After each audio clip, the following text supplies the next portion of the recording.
ملتانی مٹی قدرت کا انمول تحفہ۔ گاچی مٹی بازار سے خریدتے وقت ایک جیسی رنگت دیکھ کر خریدیں۔ ملتانی مٹی، جس کو گاچی مٹی بھی کہا جاتا ہے، پنساری اسٹوروں کے علاوہ عام کریانہ اسٹوروں پر بھی مل جاتی ہے۔ یہ مٹی بچوں کی تختی پہ لیپ کرنے کا کام بھی دیتی ہے۔ پہلے اس مٹی کی خوبصورت ٹکیاں بھی کتاب فروشوں سے ملتی تھی۔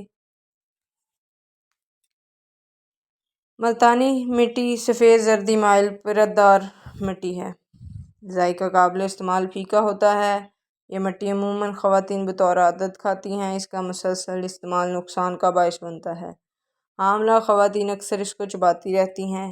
گاچی مٹی کا مزاج اتباع کرام نے سرد خشک مقرر کیا ہے۔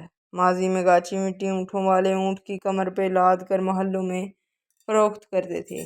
اکثر خواتین حضرات اس کا لیپ سر پہ کرتے ہیں، جس سے بالوں پر بہت اچھا اثر پڑتا ہے۔ ملتانی مٹی شیمپو کا بدل نہیں، بلکہ یہ حقیقی ہربل شیمپو ہے۔ ملتانی مٹی کا لیپ سر پہ خشکی دور کر کے بالوں کو بڑھاتا اور مضبوط کرتا ہے، ٹوٹتے بالوں کو روکتا ہے، بالوں میں چمک اور رونق پیدا کرتا ہے۔ نسخہ: ملتانی مٹی 20 گرام، دہی کا پانی 100 ملی لیٹر مکس کر کے رکھیں۔ کچھ دیر بعد مٹی پانی اور دہی میں حلق ہو جائے گی۔ اس طرح ہاتھوں سے مل کر بالوں میں لیپ کریں۔ 1 گھنٹے بعد بال دھو لیں۔ پہلے ہی دن بالوں میں نکھار پیدا ہوگا۔ موسم گرما میں بدن پہ دانے خارش ہو جاتی ہیں۔ مختلف ادویات کا استعمال اس تکلیف کو جب ختم نہ کرے تو ملتانی مٹی 50 گرام، کشیز 50 گرام باریک کر کے پانی میں حل کر کے اور تمام بدن پر لیپ کر کے 1 گھنٹے بعد غسل کریں۔ تکلیف کی شدت میں ہفتے میں 1 بار لیپ کریں۔ بدن صاف شفاف ہوگا۔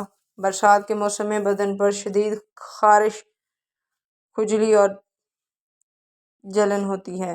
اس کی تکلیف دہ حالت کو ختم کرنے کے لیے ملتانی مٹی پانی میں حل کر کے صبح شام بدن پہ لیپ کریں۔ گھنٹے بعد تازہ پانی سے غسل کرتے رہیں۔ انشاءاللہ ہفتے میں فاقہ ہوگا۔ گاچی مٹی بالکل بے ضرور دوا ہے۔ بلا وجہ استعمال، مسلسل استعمال نقصان دہ ہے۔ جو خواتین اس کو عادتاً کھاتی ہیں وہ اس کی جگہ سونف منہ میں رکھے۔ رفتہ رفتہ عادت ختم ہو جائے گی۔ حاملہ خواتین اس کو قطعی عادت نہ بنائیں۔ دوران حمل بچہ اور والدہ دونوں کے لیے نقصان کا باعث بنتی ہے۔